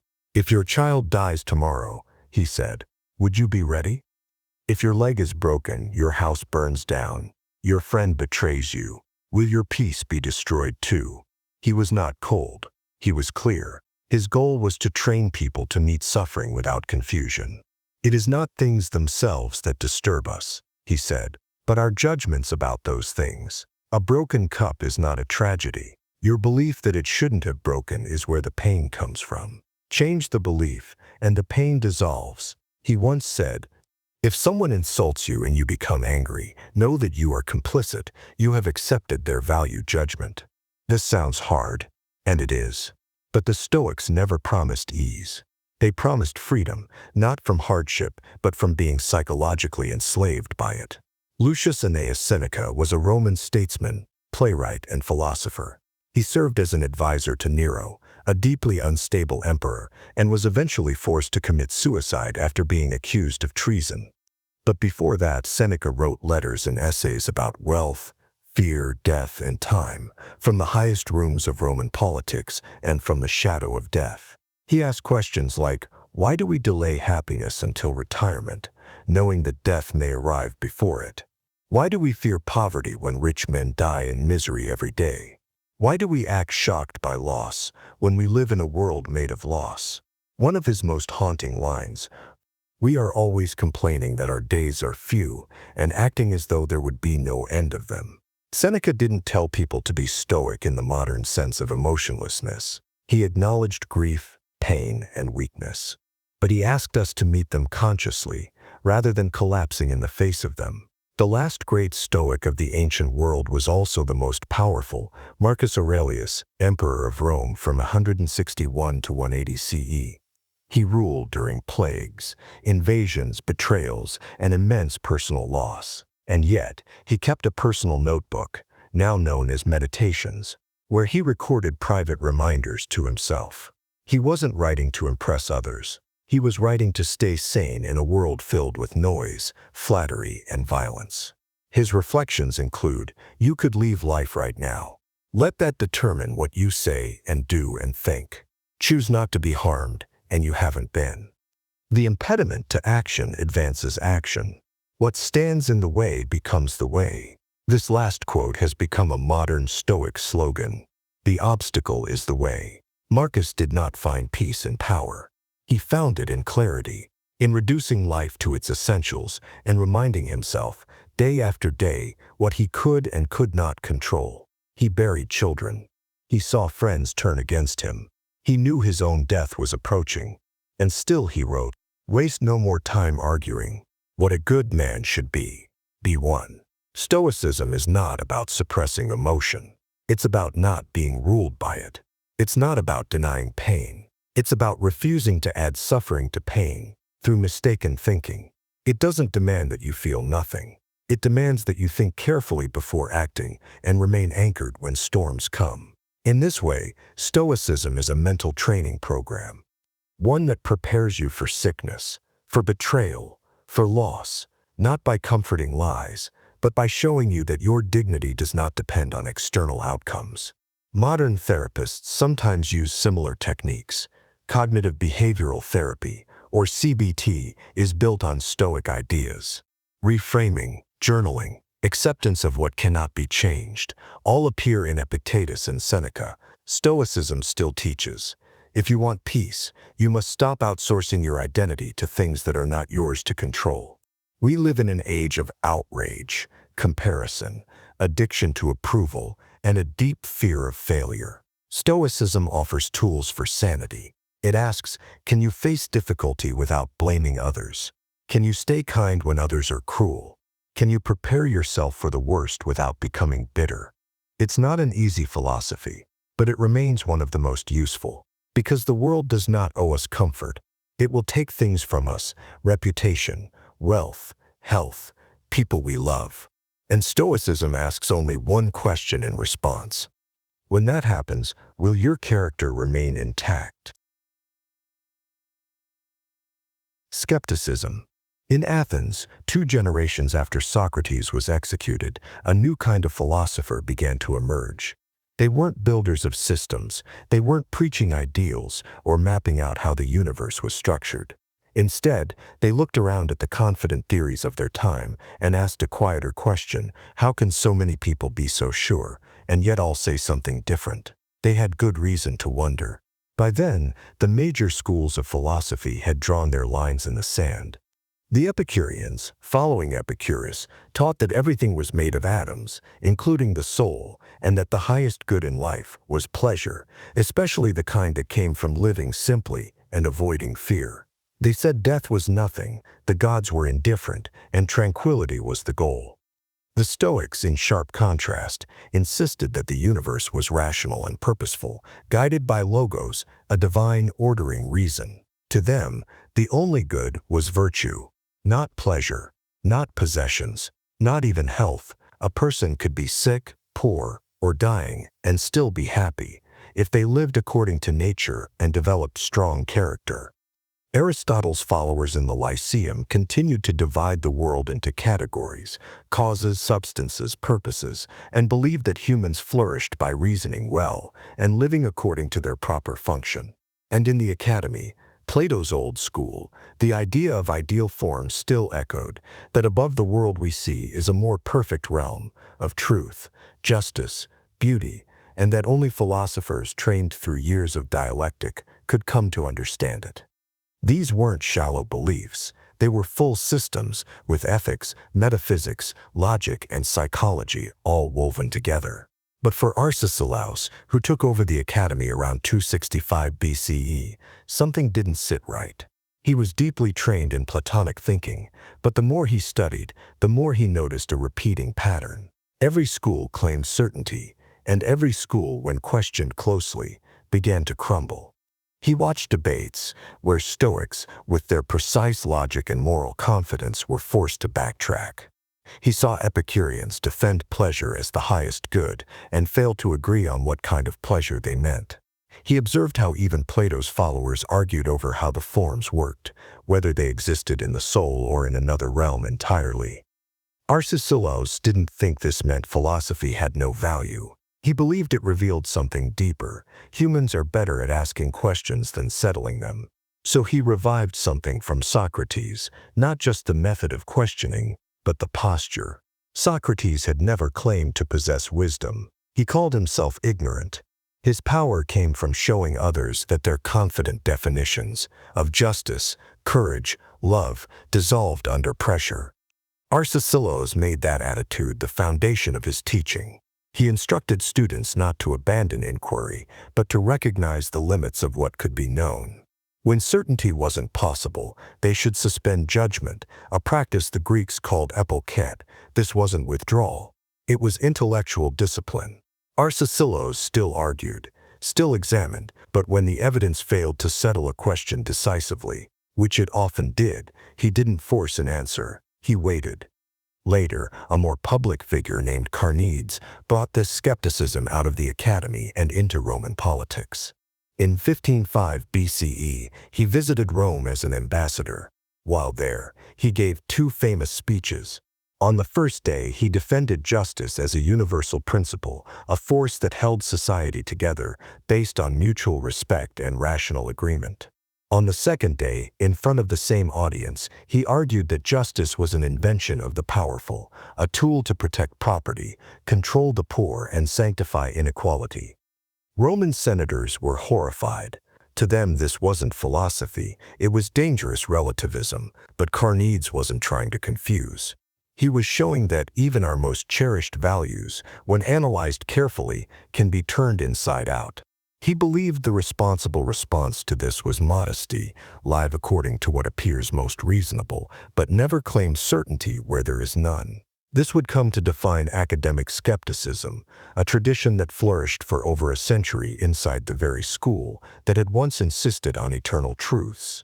At the same time, far from the Athenian academies, another version of skepticism was being lived rather than taught by a man named Pyrrho of Elis.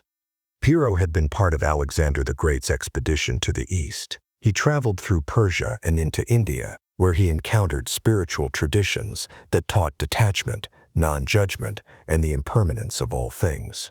Some modern scholars believe he may have interacted with early Buddhist or Jain teachers.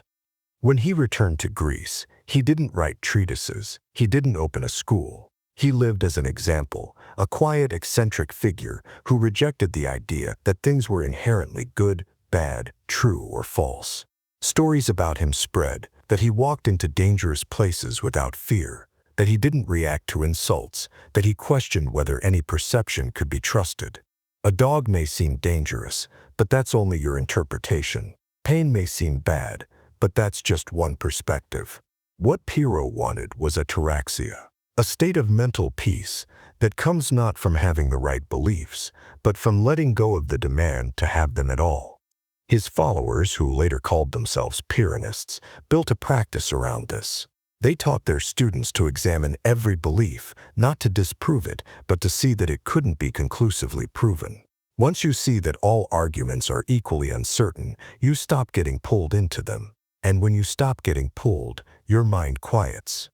Centuries later, a Roman philosopher and doctor named Sextus Empiricus wrote down the full Pyrrhonist method. His works, Outlines of Pyrrhonism and Against the Logicians, survived and became one of the most complete accounts of skepticism in the ancient world. Sextus argued that for every claim, there's a counterclaim. For every sense perception, there's a contradiction. For every logical deduction, there's an exception. We say honey is sweet, but not to someone with a fever. We say justice is good until it leads to cruelty. We trust sight, but know it deceives us constantly. The problem, Sextus said, is not thinking. The problem is clinging to belief when the evidence doesn't support it. He offered a method: ask a question, consider all sides, then observe that none can be proven with finality. When you reach that point, suspend judgment and watch as mental disturbance fades. This might sound passive, but skeptics were not apathetic. Sextus was a working physician. Carneades was a diplomat. Pyrrho had walked with armies. They ate, taught, advised, voted. They didn't reject life. They simply refused to base their peace of mind on having absolute answers. They noticed that most people suffer because of their beliefs, not just mistaken beliefs, but the need to be right. If you think success defines you, failure will destroy you. If you believe your worldview is unquestionably correct, anyone who disagrees will feel like a threat. If you assume you understand yourself perfectly, you will miss the parts of you that don't fit. The skeptics taught that freedom begins where certainty ends. They believed a truly free mind is one that doesn't chase final answers in a world that doesn't provide them. Instead, it learns to move carefully, live thoughtfully, and accept that probability, rather than certainty, is enough.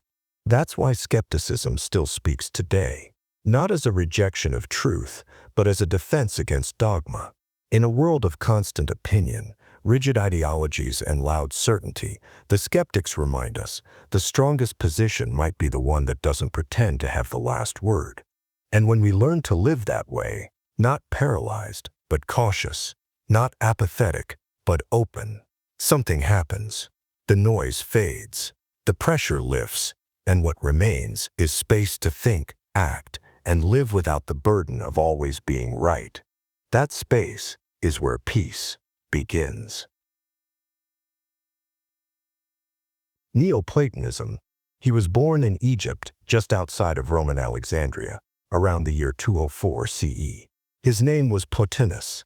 He spoke Greek, lived under Roman law, and studied in a city that had once been the intellectual heart of the ancient world, home to the great library, the museum, and the mingling of Egyptian, Greek, Jewish, and Persian traditions. But Plotinus didn't just want knowledge. He wanted homecoming. In his late 20s, he heard rumors of a mysterious teacher named Ammonius Saccas, a man who had never written anything and taught only in private, but whose students claimed that he could explain Plato in a way no one else could. Plotinus joined his circle and stayed for 11 years.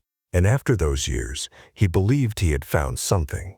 Not a fact, not a theory, but a path, back to something deeper than the world itself. Plotinus would go on to found a school in Rome. He wrote a series of essays, later collected by his student Porphyry into 6 groups of 9 called the Enneads. They contained no index, no flashy titles, no storytelling, just argument, meditation, and a vision of reality that would shape centuries of philosophy, religion, and mysticism. Plotinus believed that everything, the body, the mind, the soul, the universe, all emerged from a single perfect source. He called it the One. And the goal of human life, he believed, was to return to it. But this wasn't just another version of God.